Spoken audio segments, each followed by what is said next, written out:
Video बघणाऱ्या प्रत्येकाला महाप्रपंचतर्फे तेजस तुंगारचा सप्रेम जय शिवराय, सप्रेम जय श्रीराम. मित्रांनो, 14 तारखेला आपल्या शंभूराजांची जयंती होती आणि या निमित्ताने आपण आपल्या स्वाभिमानी हिंदू परिवाराकडून, प्रपंच परिवाराकडून आवाहन केलं होतं की आपल्याला 14 तारखेला अन्नदान करायचं आहे. यासाठी अनेकांनी सहकार्य केलं, अनेकांनी परिश्रम घेतले, श्रमदान केलेलं आहे आणि आपण 14 तारखेलाच अन्नदान केलेलं आहे. घाटीमध्ये म्हणजेच छत्रपती संभाजीनगर येथील जी गव्हर्नमेंट कॅन्सर हॉस्पिटल आहे तिथल्या रुग्णांना सेवा दिली आपण. त्यांचे जे नातेवाईक आहेत हालाकीच्या परिस्थितीतले, त्यांना सुद्धा आपण अन्नदान केलेलं आहे. या व्यतिरिक्त शहरात वेगवेगळ्या ठिकाणी जाऊन आपण अन्नदान करून आलेलो आहोत. मध्ये 2-3 दिवस फील्ड वर्क चालू होतं. आपण वृक्षारोपणाचा जो प्रकल्प हाती घेतलेला आहे त्यानिमित्ताने जमीन बघणं, अधिकाऱ्यांना भेटणं हे सगळं चालू होतं, म्हणून 1-2 दिवसाचा गॅप पडला मध्ये. पण आपल्या सहकार्यानं हे सगळे उपक्रम खूप छानपणे चालू आहेत. असाच पाठिंबा, आशीर्वाद आणि सहकार्य पुढेही असू द्या. टायटल बघून, थंबनेल बघून तुमच्या लक्षात आलंच असेल मित्रांनो की आज उद्धव ठाकरे यांचा कंडक्टरही हरवलेला आहे आणि सेमी कंडक्टरही हरवलेला आहे. झाले काय तर नरेंद्र मोदी हे 5 देशांच्या दौऱ्यावर आहे. बरं, आता हे दौरे हे काही पिकनिक करण्यासाठी किंवा सहलीसाठी ते गेलेले नाहीयेत किंवा मौज मजा करण्यासाठी ते गेलेले नाहीयेत, तर आंतरराष्ट्रीय धोरणं जी आहेत त्यासाठी गेलेले आहे. या व्यतिरिक्त तेलाचा जो तुटवडा किंवा गॅसची टंचाई यावर तोडगे काढायचे आहेत, मार्ग काढायचे आहेत. जगभरामध्ये हॉर्मुझमुळे खूप इम्पॅक्ट झालेला आहे, पण सुदैवानं आपल्या देशामध्ये तेवढा इम्पॅक्ट अजून झालेला नाही आणि भविष्यातही तो होऊ नये याचीच काळजी घेण्यासाठी नरेंद्र मोदींचे दौरे सुरू. आता ते नेदरलँडला होते आणि नेदरलँडला त्यांनी तिकडच्या एका कंपनी सोबत करार केलाय. बरं, हा करार जेव्हा झाला तर तो आपल्याकडची जी टाटा कंपनी आहे ना त्यांच्यात आणि नेदरलँडच्या कंपनीमध्ये झालेला आहे. हा करार कशासाठी आहे तर हा करार आहे सेमी कंडक्टरसाठी. आता यावर उद्धव ठाकरे यांनी टोमणा मारलेला आहे नेहमीप्रमाणेच की सेमी कंडक्टर तिकडून आणायची काय गरज आहे, आपल्याकडे ऑलरेडी बसेसची व्यवस्था कशी झाली आहे ती बघून घ्या, आपल्याकडचे कंडक्टर पगार मागतायत, मग तिकडून सेमी कंडक्टर. हसू आलं मित्रांनो, हसू आलं. म्हणजे नेहमीप्रमाणेच हे बेताल बोलायला लागले. यांना कोट्या करायची सवय आहे, यांना टोमणे मारायची सवय आहे. कंडक्टर आणि सेमी कंडक्टर यातला फरकही यांना कळू नये का? स्वतःला माहित नसेल तर कोणाला तरी विचारावं तरी ना. जसा आम्ही मागे रोहित पवार यांना सल्ला दिलेला होता की तुमच्या IT सेलवाल्यांना सांगा की प्रत्येक गोष्टीची खातरजमा करून मला सांगत जा, म्हणजे मग मी बोलत जाईन. तसाच काहीसा प्रकार आता उबाठावाल्यांना सुद्धा सांगावा की काय असं वाटायला लागले. त्याचं कारण सांगतो तुम्हाला मी.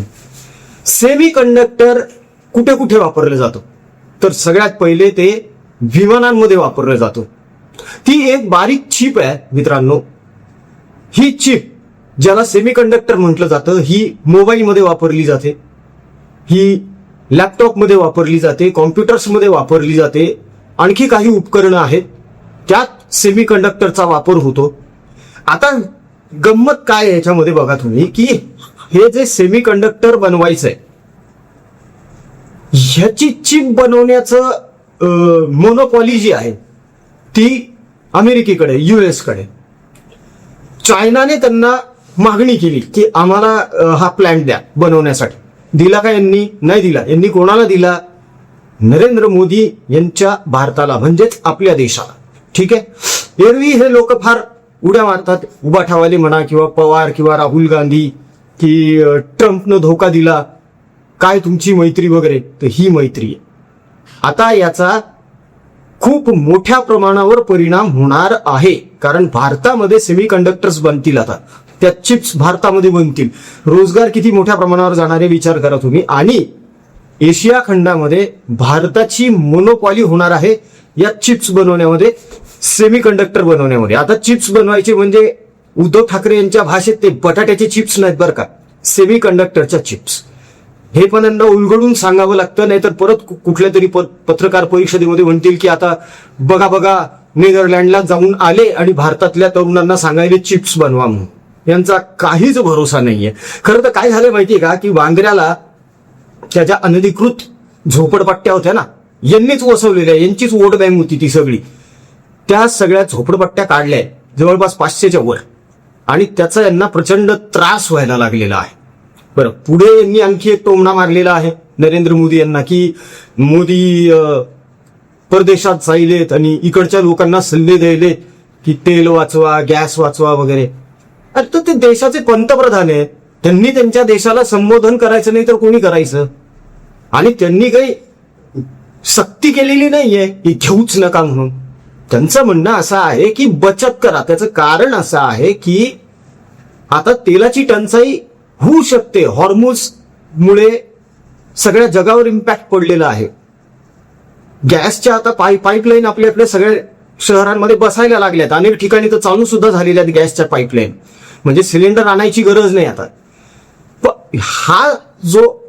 ह्या ज्या योजना हे लोक राबवत आहेत केंद्र सरकारतर्फे, ह्या यांना दिसत नाहीत का? का फक्त उठायचं आणि टोमणे मारत बसायचे? बरं, हे म्हणतात की नरेंद्र मोदी हे निष्क्रिय आहे, मिळालेली संधी वाया घालवली म्हणे यांनी. तुम्हाला मिळाली होती ना संधी, तुम्ही काय केलं? तुमची विधान परिषदेमधली उपस्थिती किती महत्वाच्या ठरावांना तुम्ही उपस्थित होता. तुमची तिथे उपस्थिती 31% पेक्षा जास्त नाहीये. सगळीकडून टीका होतीये सध्या तुमच्यावर. आता अर्थात त्याला तुमचे ते बोल घेवडे घरगडी मुलामध्ये येतीलच की नाही तब्येतीचं कारण कोरोना होता वगैरे वगैरे. यांचा कोरोना अजूनही चालू आहे बरं का. अजूनही उबाठावाल्यांना जर काही प्रश्न विचारले ना आपण की बाबा उद्धव ठाकरे यांनी त्यांच्या कार्यकाळात काय केलं, तर हे लगेच कोरोना करायला लागतात. म्हणजे यांचा कोरोना अजून गेलेला नाहीये. हे नरेंद्र मोदी यांच्या परदेशवारीवर टीका करतात. उद्धव ठाकरे त्यांचे चिरंजीव हे सतत लंडनला पळतात. यांना इकडचा उन्हाळा, आपल्या देशातला राज्यातला उन्हाळा सहन होत नाही म्हणून मग तिकडे पळतात हे लंडनला. मग हे जर स्वतः असे जगभर हिंडत असतात, लंडनला हिंडत असतात, वाऱ्या करतात परदेशाच्या, तर मग यांना देशाच्या पंतप्रधानावर बोलण्याचा अधिकार दिला कोणी? लोका सांगे ब्रह्मज्ञान स्वतः कोरडे पाषाण अशी काहीतरी आपल्याकडे एक म्हण आहे. पण यांचं कसं झालेलं आहे माहितीये का, की यांना बोलून काहीही फरक पडत नाही. आणि सगळ्यात महत्वाचं असं आहे, उबाठा गट फुटण्याच्या मार्गावर आहे परत एकदा. उबाठा गटाचे आणखी 2-3 खासदार शिंदेच्या संपर्कात आलेले आहेत. आणि त्याच्यावर देखील भोंगा राऊतांनी एक अत्यंत तकलादू असं स्पष्टीकरण दिलेलं आहे. त्यांचं म्हणणं आहे की नाही, ते आष्टीकर भेटले होते म्हणे, तर निधी घ्यायचा असतो त्याच्यासाठी ते तिकडे भेटले म्हणे. अहो, खासदार त्याला निधी केंद्र सरकार देतं, व राज्य सरकारच्या मंत्र्याला भेटायची गरज काय निधीसाठी?